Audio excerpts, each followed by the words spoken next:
Hola, el día de hoy es el 23 de marzo del 2021. Mi nombre es Yasmín Juárez. Estoy entrevistando al cónsul general, del Perú en Chicago, el ministro Franklin Miller Rojas Escalante, para el Centro de Historia Oral de la Universidad de Texas en Austin.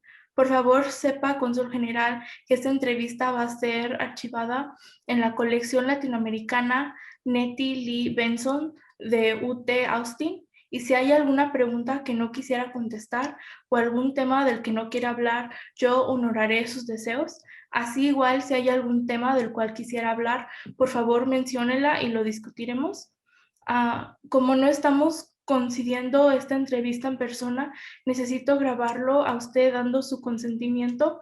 Le voy a preguntar una serie de 5 preguntas. Por favor, diga si estoy de acuerdo o no estoy de acuerdo después de cada pregunta. Antes de ¿Cómo no? continuar, tenemos que asegurar que consienta a las 2 siguientes preguntas. Voces quiere archivar su entrevista, así también como cualquier fotografía o documentos que usted provee en la biblioteca Benson UT Austin. Nosotros retenemos los derechos del autor sobre la entrevista y cualquier otro material que usted done a Voces. ¿Usted le provee a Voces su consentimiento para archivar la entrevista y cualquier otros materiales en la biblioteca Benson? Sí, de acuerdo. ¿Usted está de acuerdo con que compartimos la entrevista en la internet, donde podrá ser vista por personas alrededor del mundo? Sí, de acuerdo. Tenemos varias preguntas en un formato de preentrevista que ya llenamos. Lo voy a llenar yo. Nosotros usamos la información en este formulario de preentrevista para ayudar a investigadores académicos. El formulario entero es mantenido en un servidor seguro de Voces. Antes de mandar el formulario a la Benson, nosotros eliminamos cualquier información de contacto de usted o de su familia para que sea para que no sea parte del archivo público. Su archivo público solo será accesible en la biblioteca Benson. Usted desea que nosotros compartiremos el resto de su entrevista en el archivo público en la Benson accesible a investigadores académicos. Sí, de acuerdo. En ocasión, Voces recibe solicitudes de periodistas que desean contactar a nuestros sujetos de entrevista. Nosotros solo colaboramos con noticieros legítimos. ¿Usted nos da consentimiento para compartir su número de teléfono o su correo electrónico con periodistas? Sí, solo el correo electrónico, por favor. Solo correo electrónico, perfecto. Entonces ya podemos comenzar la entrevista. Sí, cómo no. Y le comento que yo voy a llenar el formato, es nada más información sobre usted, su nombre, información de contacto, voy a poner la del consulado. ¿Está Ujú. bien? Ok, entonces comencemos la entrevista. Mm, ¿Me puede contar sobre su experiencia con el COVID-19 y de qué maneras ha impactado el COVID-19 la manera que se realiza el trabajo en el consulado del Perú?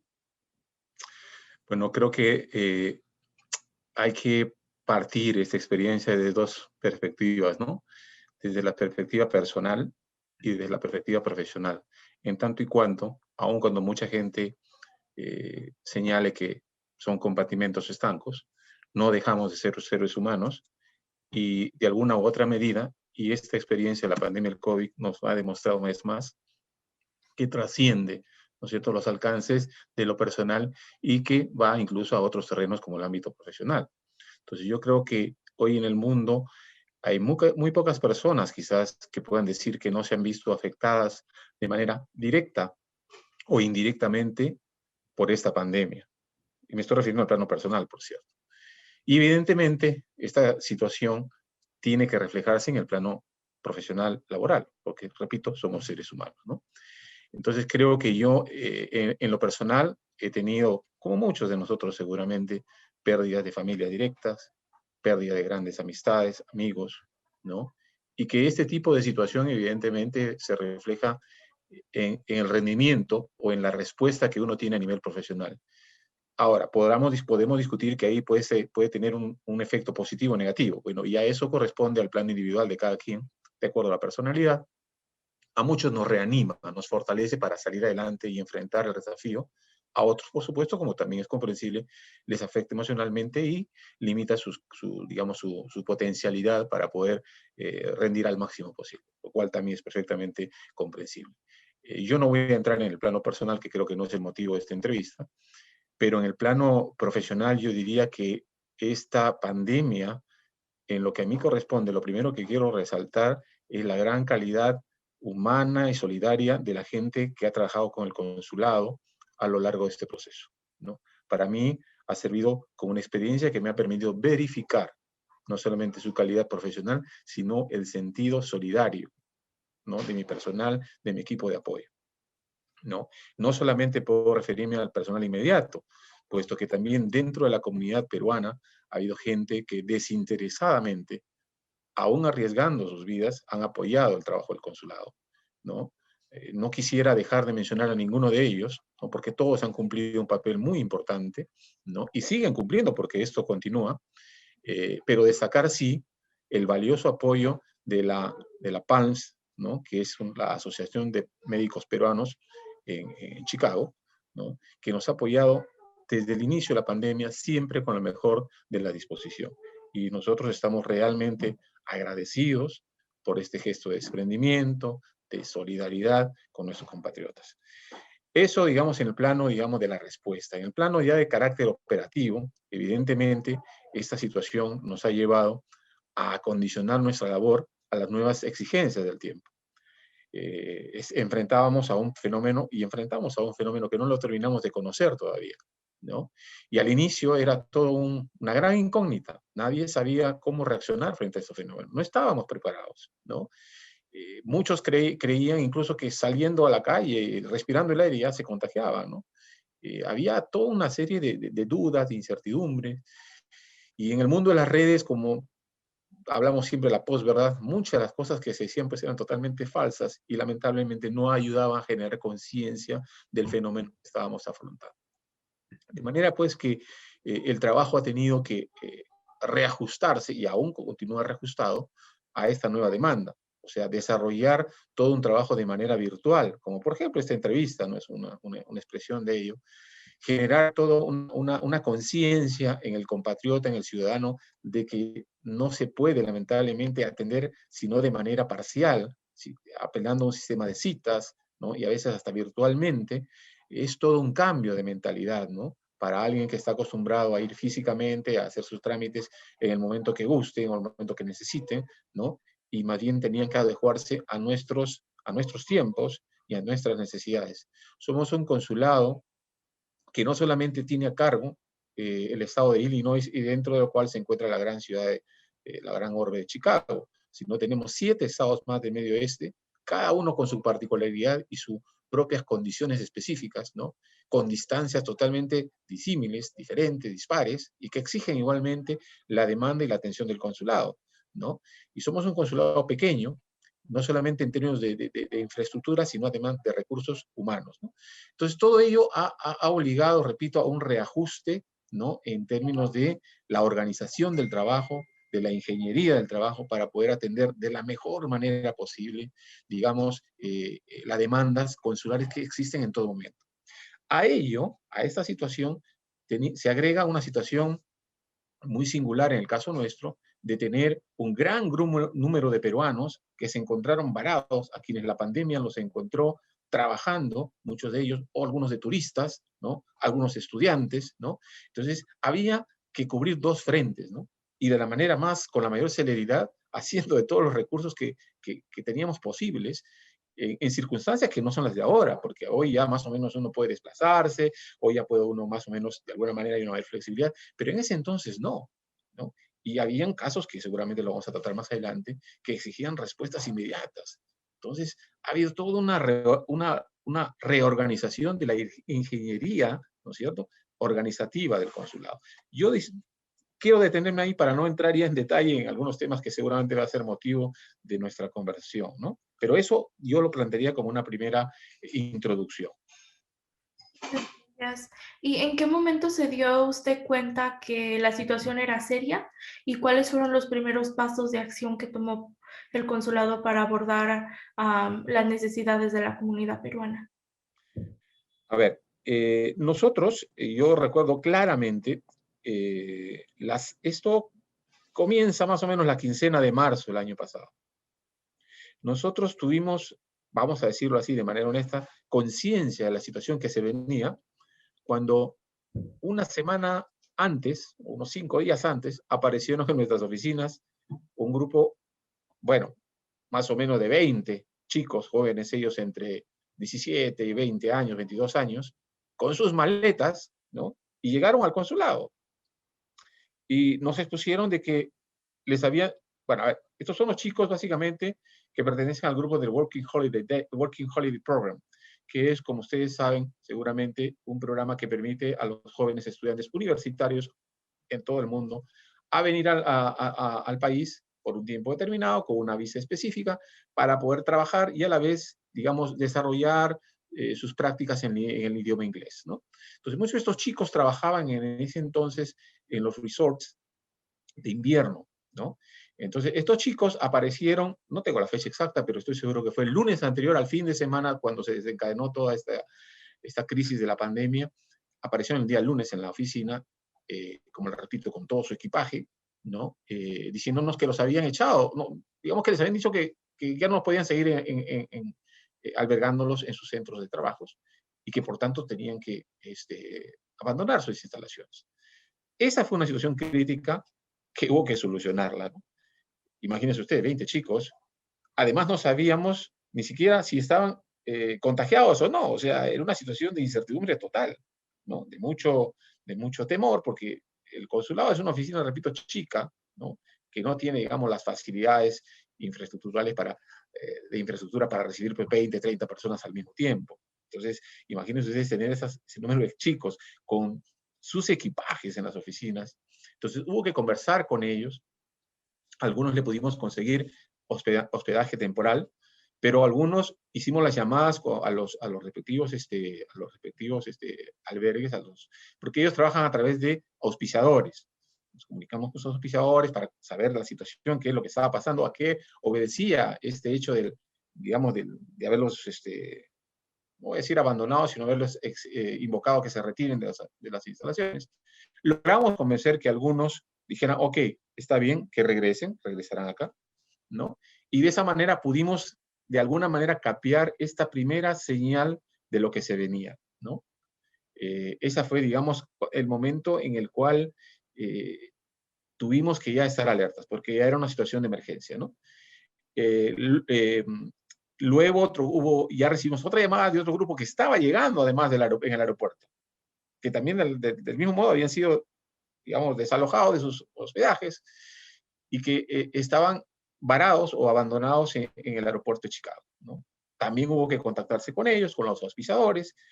Logramos que algunos igual regresen a su centro de labores donde estaban y otros permanecieron, otros tantos, algunos, muy pocos, permanecieron en Chicago. Porque evidentemente las condiciones en Chicago eran mucho más complicadas y además onerosas, ¿no? Que en sus lugares donde ellos residían. Eso es básicamente, yo diría, el momento en el cual nosotros tomamos una conciencia real de la crisis y de la probable magnitud que iba a ocurrir con posterioridad, ¿no? ¿Y cuáles han sido las principales preocupaciones de su diáspora durante la pandemia? ¿Y cómo ha cambiado desde abril a ahora? A ver, respecto a, quiero trasladarme en el tiempo al momento, el tema central al inicio de la pandemia y en realidad a lo largo de toda la pandemia era básicamente atender y solucionar los problemas de la gente varada que teníamos, ¿no? Como les repito, teníamos personas varadas por motivos de estudios, que son estos chicos del Working Holiday Program, teníamos estudiantes y teníamos turistas, ¿no? Obviamente esparcidos a lo largo de los 8 estados que el consulado tiene su jurisdicción. Y eso es importante recalcarlo porque se desconoce, ¿no? E incluso en el Perú no tienen la menor idea, creen que Chicago es un estado, ¿no? Y que solamente el consulado, como se llama, consulado del Perú general, consulado general del Perú en Chicago, solamente Chicago, y no es así, ¿no? Tenemos un territorio que es mucho más grande en términos comparativos que el territorio peruano, ¿no? Y que tiene entre sí distancias realmente respetables, o sea, que son 6, 5 horas de viaje en auto, etc. En ese escenario, nuestra principal preocupación era atender la situación crítica que están afrontando, primero, los estudiantes varados, en este orden. Segundo, ya sea los del programa Working Holiday Program o los estudiantes que digamos que al margen del programa del Working Holiday también realizaban sus estudios aquí en los estados de nuestra jurisdicción. En segundo lugar, no por eso sin mayor importancia, los turistas. ¿Por qué? Por una cuestión vamos a decirlo así, de urgencia. Porque en el caso de los estudiantes, como lo repito, muchos de ellos estaban siendo desalojados de sus lugares de trabajo, porque en realidad ahí trabajaban. Entonces se quedaban de la noche a la mañana sin un techo donde estar, sin alimentación, ¿no? Estábamos en pleno invierno, porque ellos habían venido precisamente para trabajar en los resorts de invierno, algunos de ellos enfermos, ¿no? Ya hablaremos de algunos de los casos. Entonces, incomunicados con su familia, ¿no? En el Perú las crisis también era terrible, ¿no? Muy difícil. Entonces la situación era muy dramática para el caso de ellos. Eran chicos le repito, entre 17, 18 años y 20, 22 años, entre mujeres y hombres, ¿no? Entonces la situación era más álgida, más crítica en el caso de ellos. En el caso de los estudiantes que venían, digamos, por posgrados o otro tipo de estudios, la situación era distinta porque, si bien es cierto, digamos, habían dejado de estudiar, de asistir a su universidad, todavía tenían el alojamiento y la alimentación. Pero en el caso de los otros chicos, no era el caso. O sea, algunos se habían quedado sin techo, sin comida, ¿no?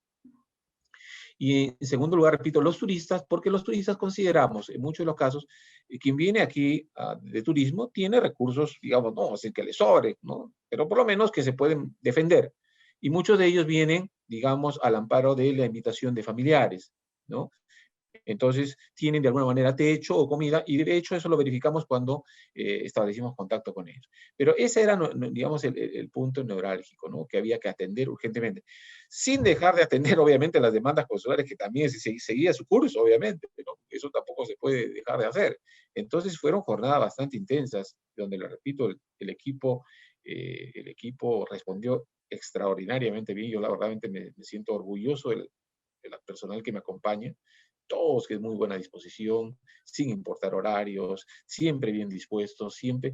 Y algo que yo distinguí en ellos, muchos de ellos identificados con los casos, ¿no? Porque claro, muchos de ellos son madres de familia o padres de familia y escuchan de chicos que lo sienten como sus hijos y se preocupan por atenderlo, ¿no? Entonces, ese tipo de cosas, la verdad que son rescatables en este momento, y en este momento me vienen a la mente, ¿no? Claro, hoy ya la situación ha cambiado porque evidentemente logramos repatriar, yo diría, la totalidad de la gente que tenía que repatriarse. Algunos de ellos se quedaron porque renovaron su contrato y qué sé yo, pero ya, digamos, dejaron de ser casos de urgencia, en términos de alimentación, en términos de hospedaje, en términos de salud, ¿no? Y obviamente hoy ya no tenemos, digamos, casos que atender, ¿no? Entonces ya hoy la labor es básicamente la labor habitual, ¿no? En materia consular, ¿no? ¿Y cuánta orientación recibieron o recibió el consulado de la Secretaría de Relaciones Exteriores? Se refiere al Departamento de Estado, ¿no? Sí. Sí, hubo bastante comunicación con ellos, ¿no? Sobre todo en términos de búsqueda de alojamientos. Tocamos muchas puertas, tocamos la puerta de la municipalidad, tocamos la puerta de iglesias, de Cáritas y una serie de instituciones que evidentemente tenían todos los deseos de ayudar, pero que ellos también enfrentaban su propia realidad. Entonces se veían muy cortos y lastimosamente no pudieron responder como ellos hubieran deseado hacerlo, pero siempre con buena disposición, ¿no? Ayudándonos en términos de información, etcétera, ¿no? Yo rescato y quiero resaltar también que la gran mayoría, porque a ver, estos chicos que vienen por el Working Holidays, es una suerte de, no voy a llamar intercambio, sino que es un mecanismo que permite que estos chicos tengan una empresa en el Perú que les facilita los trámites por, digamos, proceso por el cual ellos pagan un determinado fee, un determinado monto de dinero, que les incluye la visa, etcétera, etcétera. Ellos vienen acá, trabajan, practican su inglés, muchos de ellos trabajan, como lo repito, en resorts de invierno, ¿no? Complejos turísticos de invierno, y reciben un salario, ¿no? Por ese trabajo que hacen, y a la vez practican su idioma, pero aquí también tienen una especie de auspiciador representante, que les hace, digamos, que tiene la responsabilidad de estos chicos, ¿no? Responsabilidad en todo sentido, en términos del seguro, etcétera, ¿no? Entonces, durante la crisis, para nosotros fue muy importante trabajar muy de la mano con ellos. Primero, para poder identificarlos, porque ese fue el primer problema que enfrentamos en esta crisis en primer momento, era el registro.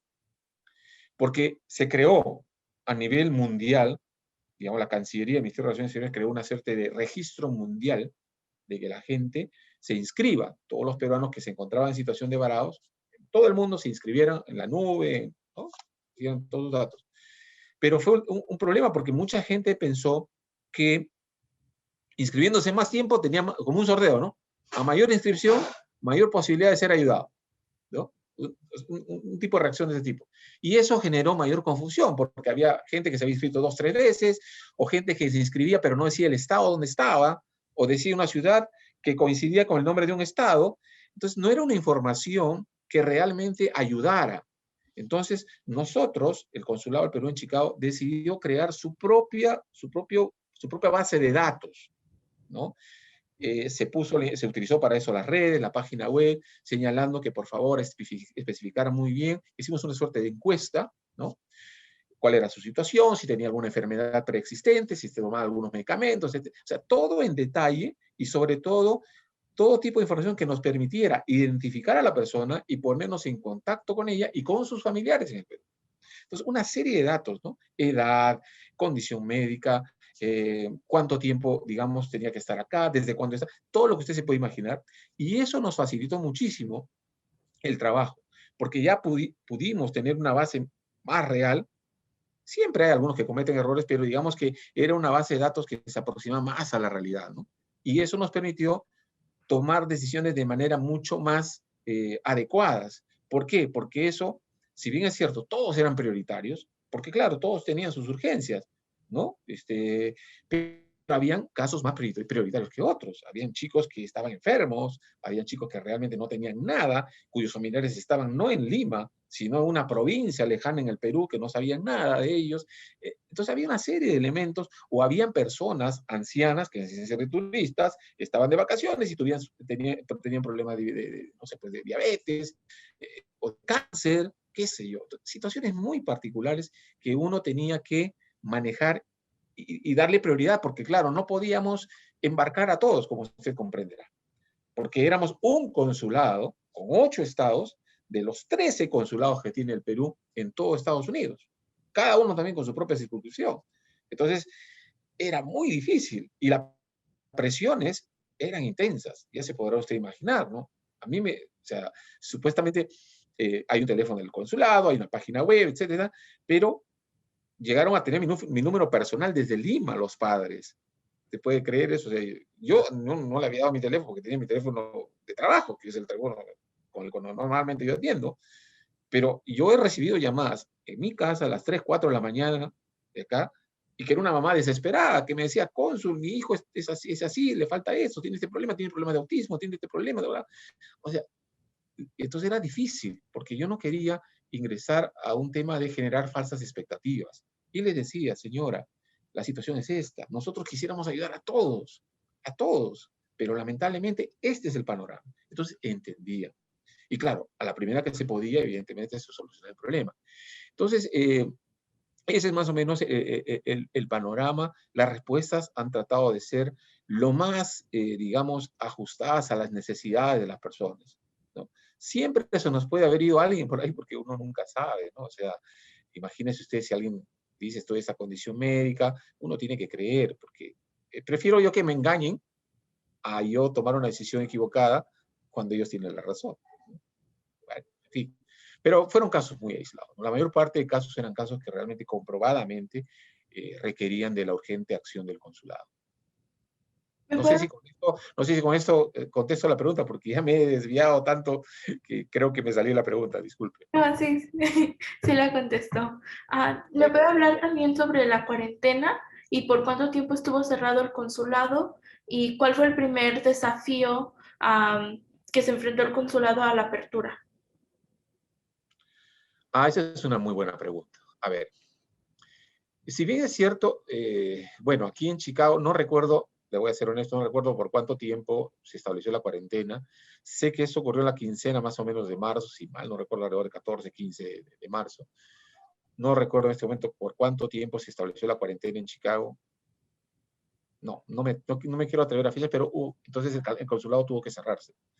Se cerró el consulado y nosotros reabrimos la atención al público, evidentemente cuando ya se dieron las condiciones, en base a las decisiones que las autoridades respectivas de Chicago adoptaron. Nosotros restablecimos el 1 de junio del año pasado nuestra atención, pero de una manera parcial, eh, a través del sistema de citas, ¿no? Evitando, por cierto, la aglomeración de gente, guardando las distancias sociales, tomando todas las medidas de bioseguridad, ¿no? En el consulado a fin de evitar el contagio. Hay un tema que era adicional, que a nosotros realmente nos preocupó mucho más, que es un tema que en el caso del Consulado del Perú en Chicago, creo que eso no se reproduce en ninguno de los otros consulados del Perú en Estados Unidos, es que nosotros estamos ubicados en un edificio, nosotros estamos en el 4º piso, y en el piso 16 hay un centro médico. Entonces, ahí se atendían casos de COVID. Entonces, como usted comprenderá, el riesgo, ¿no es cierto?, era mayor, ¿no? Era, como le repito, el consulado es una oficina chica, el edificio no es un edificio que sea muy grande, es un edificio antiguo. Entonces, nosotros nos ajustamos a esa situación y preferimos, digamos, establecer un mecanismo progresivo de atención al público, ¿no? Aún no estamos al 100%. Como comprenderá, para nosotros, si bien es cierto, eh, digamos, es importante la atención al público, ¿no? Tenemos que priorizar la salud humana.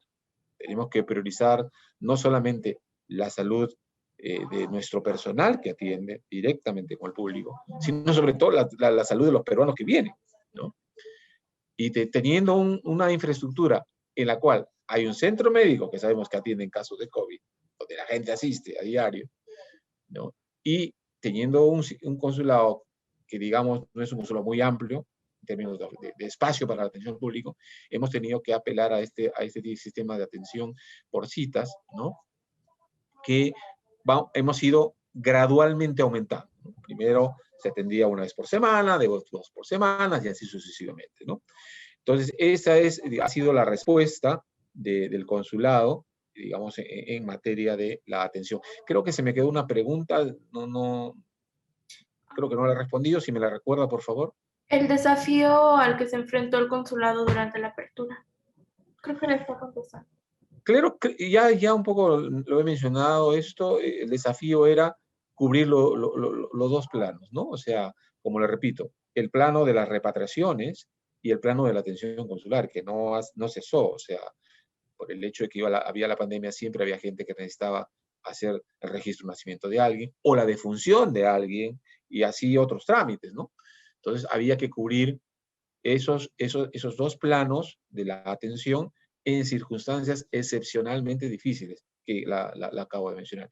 Yo diría que eso fue el principal desafío, ¿no? Poder cubrir y atender estas dos instancias en condiciones bastante críticas, ¿no?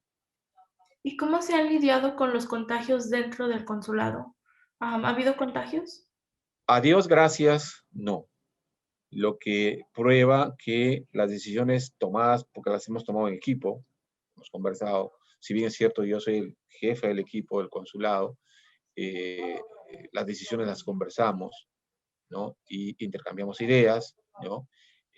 Hay gente que ya vive muchos años aquí en Chicago, conoce mucho más de la naturaleza, digamos, del tránsito, la movilidad pública, muchos de ellos se transportan en medio público, no, digamos, van con su propio auto al consulado.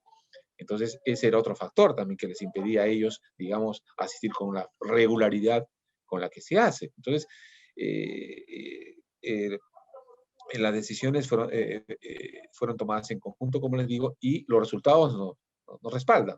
Gracias a Dios, ninguno de los miembros del consulado, y hasta donde sabemos, porque usted sabe, estas estadísticas son de carácter reservado, nosotros por lo menos no tenemos información de alguna víctima peruana por COVID aquí en Chicago o en otros estados, ¿no? O sea, no nos ha llegado la información como tal, porque son informaciones que se manejan de carácter reservado, ¿no?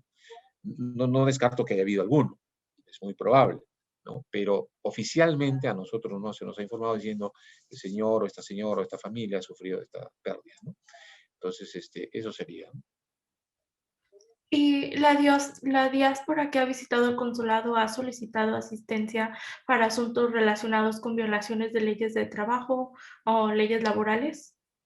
No, no, hasta el momento no hemos tenido ese tipo de demandas, ¿no?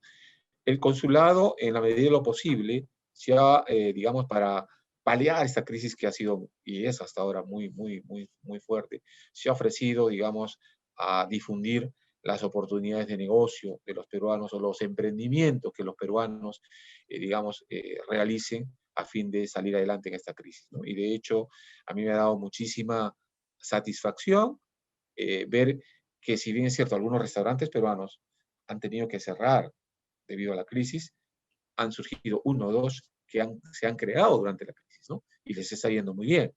Entonces eso nos da muchísima alegría y los peruanos saben que por lo menos eso ha sido nuestra preocupación, que, que las redes sociales del consulado no solamente sirvan para ofrecer la información consular, sino que sea utilizada también como plataforma para difundir entre la comunidad peruana y la comunidad latinoamericana, y por qué no, la comunidad norteamericana, ¿no? Todas estas iniciativas de emprendimiento que han iniciado, ¿no? Claro, lo que pasa es que eso es algo que nosotros ahora quisiéramos, y creo que de hecho lo vamos a tener que implementar, es una suerte de bolsa de trabajo, ¿no? Porque hay mucha gente que se ha quedado desempleada y estamos pensando, estamos tratando de diseñar una suerte de bolsa de trabajo a través de la cual las personas se identifiquen, digan los servicios que ofrecen, ¿no? Para que, digamos, se pueda ayudar de alguna manera a la comunidad peruana y a la comunidad latina también, ¿no? Claro, esto siempre implica un riesgo, ¿no? Porque lo que no queremos es que el consulado, en tanto y cuanto son iniciativas privadas, individuales de las personas, el consulado se vea como que avala las actividades, ¿no? Porque nosotros no podemos, digamos, avalar los servicios de un gasfitero o de alguien que hace pintura en una casa, o sea, es el riesgo a veces de difundir este tipo de servicios, ¿no? Por eso es que estamos tratando de ver de qué manera esto puede ser canalizado, porque creo que es una buena opción para que la gente o los connacionales que se han quedado sin labores puedan reinsertarse y reiniciar sus actividades, digamos, laborales, ¿no? Es una excelente idea. ¿Y con qué organizaciones se ha asociado el consulado para hacer frente a la crisis? A ver, nosotros lo que hemos hecho es básicamente trabajar con las instituciones peruanas, pero fundamentalmente, como le digo, con la Asociación de Médicos Peruanos, la Asociación de PALS, ¿no? La Peruvian Association of Medicals, ¿no? Médicos. Voy a hacer una breve referencia a este grupo de médicos que constituyen la primera ola de migración de peruanos acá a Chicago, que se remonta más o menos de mediados de los 70 a finales de los 80, ¿no? En una época de crisis en mi país, que muchos médicos emigraron acá a Chicago. Entonces, muchos de ellos revalidaron, cumplieron con todos los requisitos y empezaron digamos, a ejercer su labor como médicos aquí en Chicago y les fue muy bien. Y les está yendo muy bien, o sea, tienen mucho prestigio, están muy bien colocados, etc. Entonces, como usted comprenderá, esta asociación para nosotros fue fundamental. ¿Por qué? Porque hubo muchos casos, no solamente de estudiantes que estaban bajo el programa Working Holiday, sino además personas adultas que tenían problemas de diabetes, problemas de asma, muchos casos de asma, alergias, o sea, enfermedades crónicas que requerían del consumo de sus medicinas diarias. Entonces, de pronto, se vieron que ya no tenían medicinas. Y como usted comprenderá, en este país, si usted no tiene un seguro, no puede tener un médico. Y si no tiene el médico, no puede tener la receta médica, ¿no? Entonces, no hay forma de comprar una medicina, por más que tenga el frasco y sea similar. Acá no es posible eso, si no pasa por una receta previa del médico, un control de un médico. Entonces, ahí fue donde la labor de nuestros médicos peruanos fue vital, porque hicieron una telecita médica, ¿no? Todo los exámenes digamos, que se podían hacer, el envío digamos, de radiografías o de exámenes médicos que hacían constar que efectivamente esa persona estaba o consumía esa medicina, etcétera. Muchos de ellos, obviamente, porque aquí cuando uno trae una medicina, al ingresar le exigen, ¿no es cierto?, traer las recetas de los médicos, ¿no? Uno no puede ingresar medicinas así porque así en Estados Unidos. Entonces, con todos esos elementos, nuestros médicos peruanos pudieron atender casos, muchísimos, y podían ellos adquirir sus medicinas sin costo alguno. Sin costo alguno, digamos, en términos de la consulta, porque claro, iban a la farmacia y tenían que comprarlo, ¿no? Entonces, eso fue fundamental, como usted puede comprender. O sea, una persona que consume no sé, pues, su tratamiento de diabetes, algunos tratamientos de cáncer también. Entonces, que se veían sin medicinas, gente mayor, tratamientos de asma. Teníamos muchos chicos, muchos jóvenes con problemas de asma que se les había acabado las medicinas y los padres llamaban desesperados. Entonces, había que responder esa demanda. Entonces, sin dejar de mencionar a otras personas y entidades que también nos han apoyado y siempre se han manifestado a dar alojamiento a algunos de ellos en sus casas, a algunos peruanos, a darles alimentación. Yo quiero destacar, resaltar y agradecer nuevamente la labor que la Asociación de Médicos Peruanos en Chicago tuvo, ¿no? Para, digamos, afrontar esta seria crisis. Gracias. ¿Y qué retos cree usted que enfrenta el consulado en los próximos años? Bueno, tenemos un reto inmediato, que es nuestras elecciones generales, que tenemos ahora el 11 de abril. Ahora, es una situación bastante compleja, porque el Perú celebra su 200 aniversario de su independencia como república. Este año, el 2021. La independencia fue declarada en 1821 y este año, el 28 de julio, cumplimos 200 años como república. Entonces, como usted comprenderá, esta situación es una situación, de hecho, especial para todos los peruanos, para lo cual, incluso desde nuestra capital, desde el gobierno del Perú, desde el Estado peruano, se ha dado todo un trabajo para poder celebrar en grande este aniversario, con grandes programas, etcétera, pero como comprenderá, hoy en día estamos ante una situación totalmente distinta, ¿no? Entonces, esto, digamos, nos obliga a ser creativos para ver de qué manera podemos nosotros celebrar, si vale la pena, porque ante tanta desgracia en el mundo y en el Perú en particular, ¿no? Es difícil celebrar, ¿no? O sea, pero es una fecha de gran trascendencia para todos los peruanos, de manera que, y esta fecha coincide con la realización de las elecciones generales, ahora el 11 de abril del 2021. Entonces, ese es el desafío inmediato que tenemos y en el cual estamos actualmente abocados. Si fueran otras circunstancias, digamos, el trabajo ya es complicado. Armar o organizar un proceso electoral, usted comprenderá, para 11.000 electores, que es más o menos el número de electores que tenemos registrados en nuestro padrón de electores, repito, a nivel de los 8 estados de nuestra jurisdicción consular. Digamos, ya hemos tenido dos procesos, desde que yo asumí el consulado en agosto del año 2018, tuvimos ya 2 procesos electorales, ¿no? Uno para un referéndum que se organizó y otro para elegir el Congreso, ¿no? Los miembros del Congreso. Y fue una tarea, digamos, siempre es complicado organizar, hay una serie de detalles, qué sé yo, que lleva que todo el consulado trabaje a tiempo completo sobre esa organización, sobre esa estructura organizativa. Pero si a eso le sumamos hoy en día las actuales condiciones de pandemia, entonces el trabajo tiene que ser mucho más cuidadoso, meticuloso, organizado, ¿no?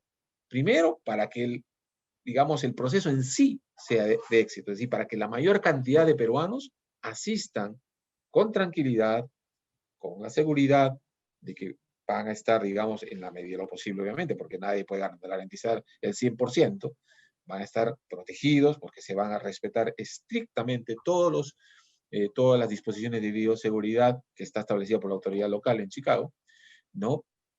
Entonces, eso conlleva pues a que haya una preocupación especial por este proceso electoral, ¿no? Repito, ese es nuestro desafío inmediato. Ya estamos a menos de 3 semanas, si no me equivoco, de las elecciones.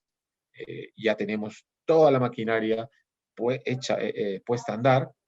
Ya nos debe llegar el material electoral entre esta semana y la próxima.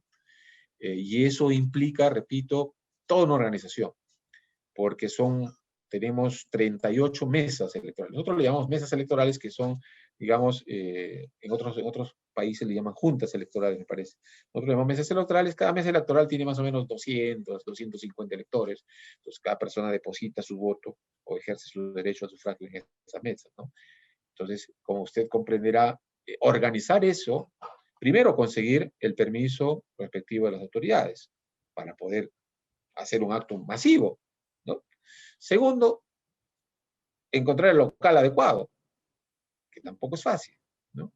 Y tercero, ya toda la estructura organizativa que en sí lleva el proceso. Yo diría que ese es el desafío inmediato más grande que tenemos, ¿no? A la par tenemos que seguir trabajando en ver de qué manera hacer una o dos o tres actividades, ojalá Dios lo permita, que nos permita más o menos poner a nuestro país a la visualización de toda nuestra comunidad o de la comunidad norteamericana y latinoamericana, o sea, visibilizar el, el, el bicentenario o la celebración o la conmemoración, para ser más precisos, del bicentenario del Perú.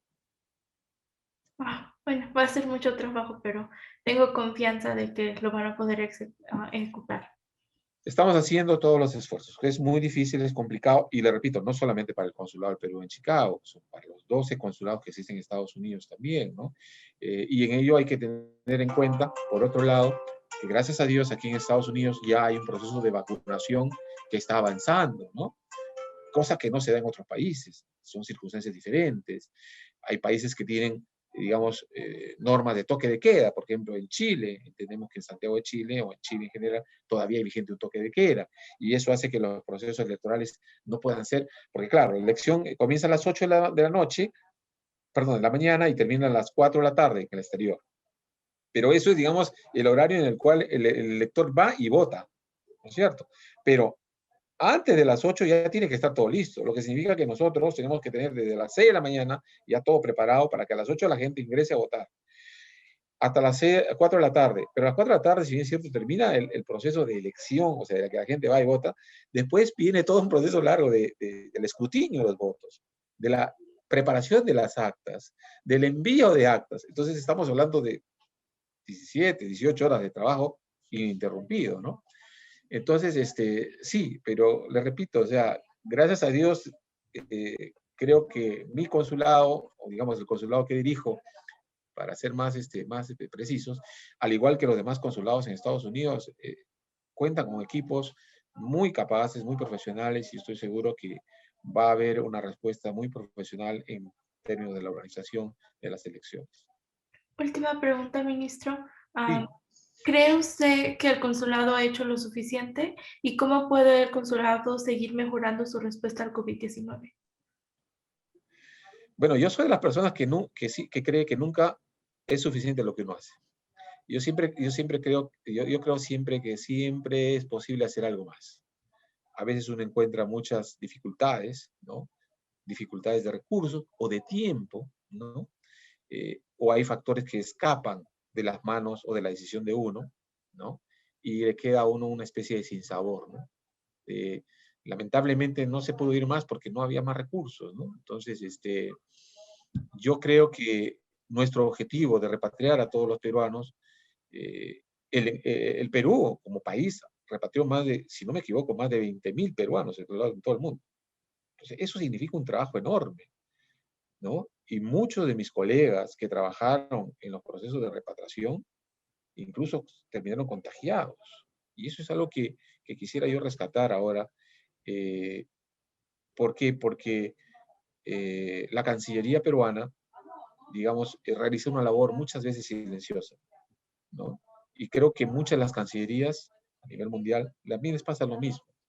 A nosotros los diplomáticos nos identifican con la frivolidad, con los cócteles, con las reuniones sociales, etcétera, ¿no? Pero no, el trabajo diplomático es un trabajo bastante sacrificado. No solamente porque tenemos que estar acostumbrados al desarraigo, porque nosotros somos, yo siempre digo, somos como gitanos, estamos de un lugar para otro. Y no vamos solos, vamos con familia, con chicos que muchas veces crecen sin ninguna vinculación territorial. Que son chicos cuyos padres son peruanos, pero que nacieron en Australia, se educaron en Chile y terminaron la universidad en Francia. Imagínese usted. Claro, me dirán, no, pero esos chicos son globalizados, están... Sí, todo lo que quieran. Son las ventajas, eso es innegable. Pero hay un aspecto que es fundamental, que no tienen muchos de ellos ese arraigo, esa vinculación propia con su país, ¿no? Y nosotros lo vemos ahora porque, por ejemplo, los peruanos, o sea, vamos a decir, los chicos peruanos de la segunda o tercera generación que hay en nuestra jurisdicción, y creo que se reproduce esto lo mismo en los otros estados, son chicos que, digamos, primero que han nacido acá, son hijos de padres peruanos, por cierto, de repente estuvieron unos años, los primeros años de su vida en el Perú, y salieron del Perú y han hecho toda su vida en Estados Unidos. Entonces, hablan muy poco el idioma, algunos lo hablan bien, es cierto, esfuerzo de los padres, valiosísimo, muy aplaudible, pero muchos de ellos no hablan, y menos lo escriben. Entonces, tienen su DNI, su documento de identidad peruano, tienen su pasaporte peruano y lo dicen con orgullo. Pero, por ejemplo, ahora que han salido elegidos miembros de mesa, tienen ese problema. Dicen, no, nosotros no hablamos español. ¿Te das cuenta? Entonces, hay todo ese tipo de particularidades que en el mundo diplomático, en las familias diplomáticas, existen y se dan. Me estoy saliendo del tema, voy a regresar al tema, porque quiero ahora aprovechar su ventana para rendir un homenaje a colegas diplomáticos que dejaron la vida a consecuencia de esta pandemia, ¿no? Hemos tenido pérdidas de grandes amigos, de grandes profesionales, de grandes personas, que estoy seguro nunca pensaron el riesgo que estaban corriendo por su vocación de servicio, ¿no? Porque nuestra entidad es el Servicio Diplomático del Perú. Entonces, empieza por la palabra servicio, ¿no? Y eso significa, ¿no es cierto?, la atención, la entrega al trabajo, digamos, la disposición permanente al servicio, la vocación permanente al servicio. Y esto llevó a que muchos de nuestros colegas hayan perdido la vida, jóvenes, ¿no? Grandes amigos, repito, excelentes profesionales, pero que dieron su vida y que creo que es justo reconocerlo. Seguramente otros servicios diplomáticos también tuvieron esos casos. Servicio diplomático colombiano, ecuatoriano, mexicano, ¿no? Pero mucha gente no desconoce por lo menos ese lado de la historia. Claro, hay muchos médicos que también han perdido, lamentablemente, policías, bomberos, etcétera. Pero digamos que están, digamos, mayormente asociados a la situación de emergencia. Pero digamos, los diplomáticos también, ¿no? Entonces, eso era lo que quería señalar. Y bueno, perdón, tengo ese problema que me salgo, el tema da para mucho, entonces me salgo y se me pierde no he anotado la pregunta. Si me la voy a repetir, perdóneme, le agradecería mucho. No sé si la contesté o creo que hay algo pendiente todavía. Sí la contestó. ¿Cree usted que el consulado ha hecho lo suficiente? ¿Cómo puede el consulado seguir mejorando su respuesta al COVID-19? Ya, sí, como le decía, yo pienso que nunca se hace lo suficiente. O sea, siempre se hace lo suficiente, pero se puede hacer siempre algo más, ¿no? Y nosotros estamos empeñados en seguir haciendo algo más, ¿no? En tratando de mejorar nuestro servicio consular, y en ese camino siempre no estamos eximidos de cometer errores. Los hemos cometido, los seguiremos cometiendo porque somos humanos, pero siempre con la mejor disposición, la mejor voluntad de ayudar, ¿no? El consulado siempre está dispuesto, y los peruanos lo saben, ¿no? Y si no lo saben, pues aprovecho para decirlo. El consulado siempre está dispuesto a darle la mejor orientación, la mejor asistencia, la mejor protección, dentro de lo que permite las atribuciones, ¿no? Porque nosotros también, evidentemente, estamos circunscritos a ciertas prerrogativas. No podemos disponer abiertamente de todo lo que se puede hacer o que quisiéramos hacer, ¿no? Pero estamos trabajando siempre en el día a día, tratando de mejorar y de ofrecer un servicio amable, con celeridad, ¿no? Y con eficiencia. ¿Algún último comentario, Juanso? No, nada, solamente quizás agradecerte, Jazmín, por esta entrevista, y ojalá que esta pandemia nos sirva para poder reflexionar sobre nosotros mismos. Ojalá que todo este sacrificio de tantas vidas perdidas, ¿no?, nos sirva para que cada uno reflexione y saque sus propias conclusiones de cómo contribuimos a un mejor mundo o no, ¿no? Yo creo que si queremos rendir homenaje o tributo a todos los que ya partieron o ya se fueron, creo que sería ese, ¿no? Hacer un análisis propio de reflexión y tratar de ver en qué cosa estoy fallando, qué estoy haciendo bien, porque este mundo sea mejor, ¿no? Solamente eso. Muchas gracias. No, muchas gracias a usted.